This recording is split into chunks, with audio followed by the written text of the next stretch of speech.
you doing? Thank you so much for tuning in. Welcome to another episode of Sunday Church Mix, episode 2. So thank you for tuning in. Just want to share a few thoughts with you guys. And has anyone ever been thirsty before?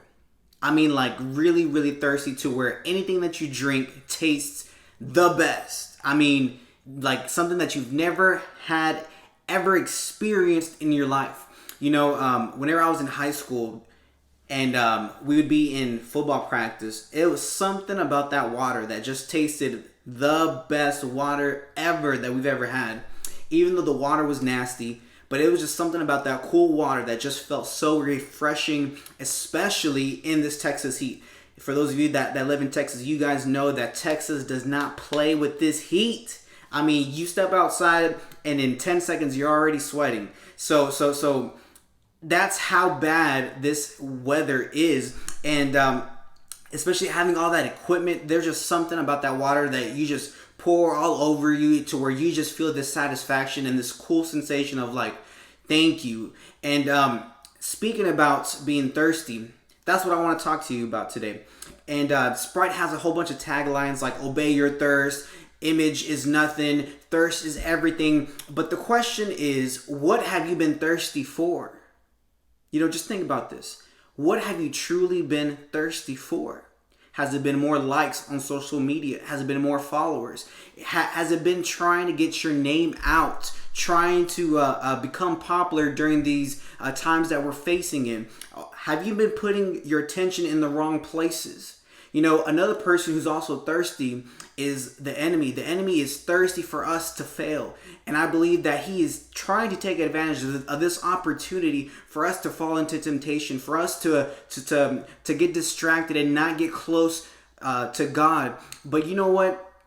I am reminded, talking about thirst and being thirsty right now, but talking about this thirst, I am reminded about the woman at the well in John 4 through 9.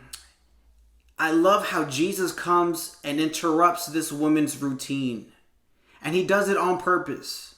And this woman probably thought it was just going to be just a regular day. I'm going to go during noon when no one else is there, thinking that it was just going to be her by herself. But in reality, that morning she wakes up not knowing that Jesus was going to make an impact in her life that was going to transform her life forever.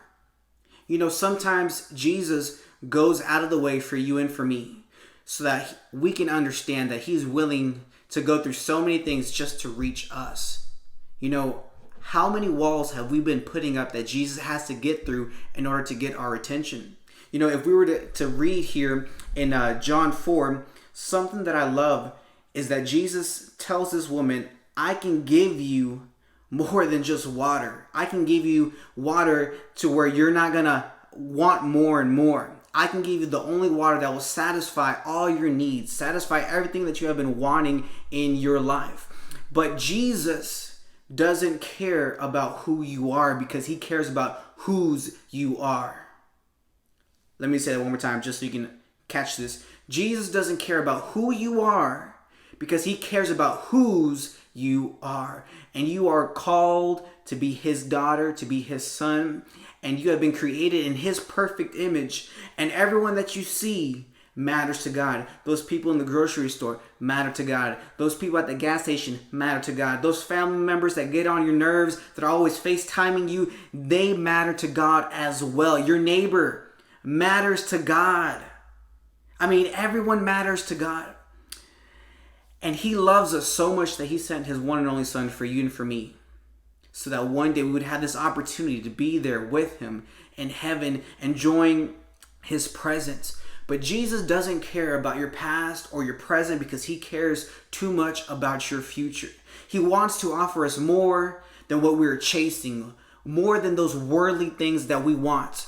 And Jesus wants us to have that relationship with him. And here we see how Jesus tells this woman, if you have a relationship with me, that's all you will ever need. You're not going to need water. You're not going to be having to come over time after time again and to just fill up that cup and be satisfied for those couple of seconds. But in reality, if you were to see the big picture, I am that living water that you need in your life. So tonight, this moment, as you get ready to start your week, I want you to remember that only He can satisfy your needs. Only He can satisfy the things that you're going through, your problems, your situations. God is in control of everything. Even though it might seem like it's impossible, even though it might seem like you have no idea what you're going to do, but cast all your cares on Him and He will handle the rest. So remember, love Jesus, love other people, because now is the perfect time to shine, shine, shine bright. God bless you. We'll see you. Have a wonderful, wonderful rest of the week.